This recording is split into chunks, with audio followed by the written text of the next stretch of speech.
And this is one of the reasons why we don't communicate. We hesitate to talk to people.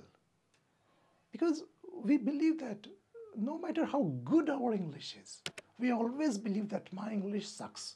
My vocabulary is not good. His English is good. His English is good. But my English is not good. Does this happen with you? Hey, dear friend, it is not that grammar. Yeah, come on. Come on. Hey, want to study grammar? Go in school. Be 7 years old. Be small. Go there. Study. If you are grown up, if you are about 20, and if you want to communicate, stop that and work on your psychology. Stop going back to school. Already you have studied grammar.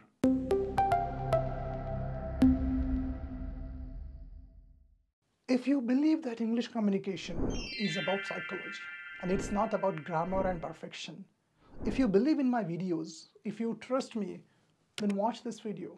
Otherwise, don't watch this video. It will have no impact. It will not change, because if you believe in me, if you trust Sandeep Patil, you will believe in my methods. And when you believe in the methods, you will get the results. It's all about psychology. It's all about mindset. And today, the same thing I'm going to tell you. I did one experiment in my institute in Sangli. I live in Sangli. The experiment was in this way. It's a very important psychological thing. It's called as confirmation bias. Confirmation bias. Why you lose your confidence? Why do you feel your English is not good? Why do you get nervous? Why do you get stuck? Why do you go blank? Answer is here. Confirmation bias. A very important concept in psychology. This experiment I did in my office, in my institute, and the experiment was in this way. Listen to this. So what we did is, there was one student. He believed that his English is not good. So I told him to go and talk to next person. Okay, go and speak with him in English. Okay, so he went and spoke. But before that, there was third person who was sitting there. He was another student. He was also my another student. So these three people were there. But the third person, who was the observer, he was not participating in the discussion. He was just sitting there and observing these two people discuss. So what happened? It's in this way. So this person, the first person who was believing that his English is not good, he went and started the conversation with the second person whose English was good, and they started the conversation. They were speaking, they had a good conversation, a lot of exchanges were there, discussions continued.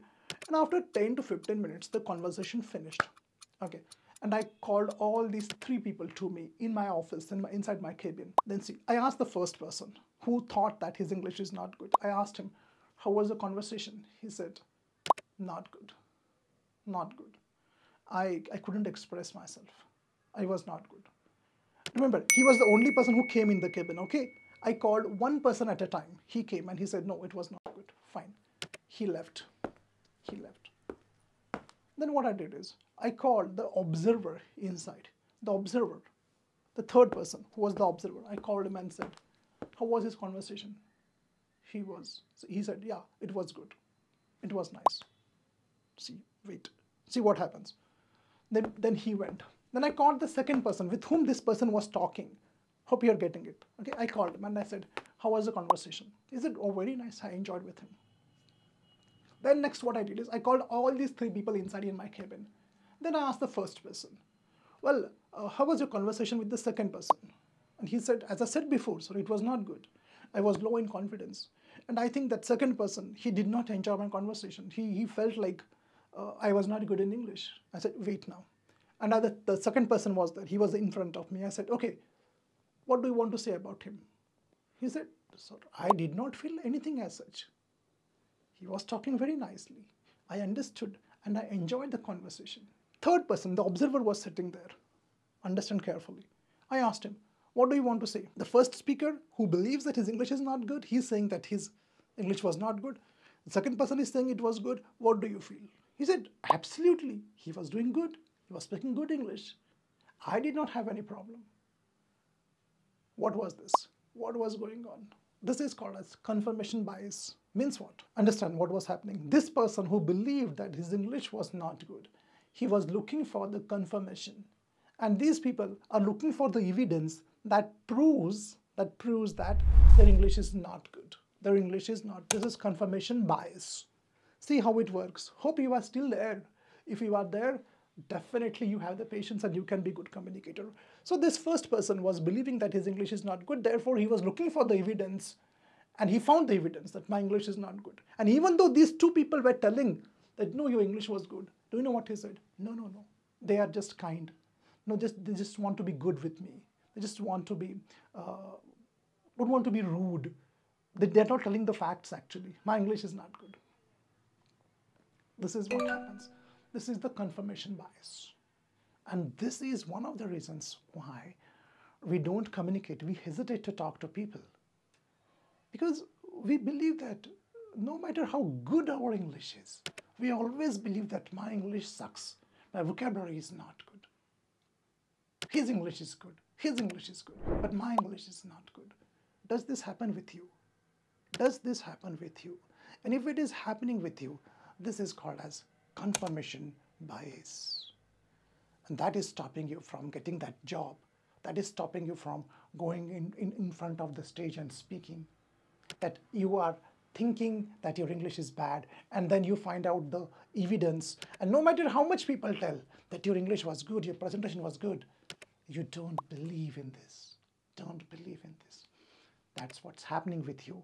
Hey, dear friend, it is not that grammar. Yeah, come on, come on. Hey, want to study grammar? Go in school, be 7 years old, be small, go there, study. If you are grown up, if you are about 20, and if you want to communicate, stop that and work on your psychology. Stop going back to school. Already you have studied grammar. Already you have done that. What are you doing? What you're going to get again by doing the same thing again and again? Already you studied grammar in school. Now don't go with that. Understand the psychology behind English communication. That's more important. That's more important. This is the confirmation bias. Well, what is the solution, sir? Sir, what is the solution? Of course, the solution is only one. One solution is there, and that is go and get into that surrounding.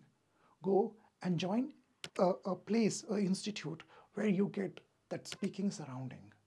And the more you speak, the more you talk, the lower that negative self-talk about your English will, and it will come down and down and down and down and down and down. And slowly, after 6 months, 8 months, 1 year, 2 years, 2 years, all that self-doubt, that negativity about your English will go, and you will start talking and communicating in a better way. English is about psychology. It's not about framing correct sentences. It's not about using perfect vocabulary. It's not about that. I don't know whether you will really believe in this or not, because this is a very new concept and no one is sharing all these things.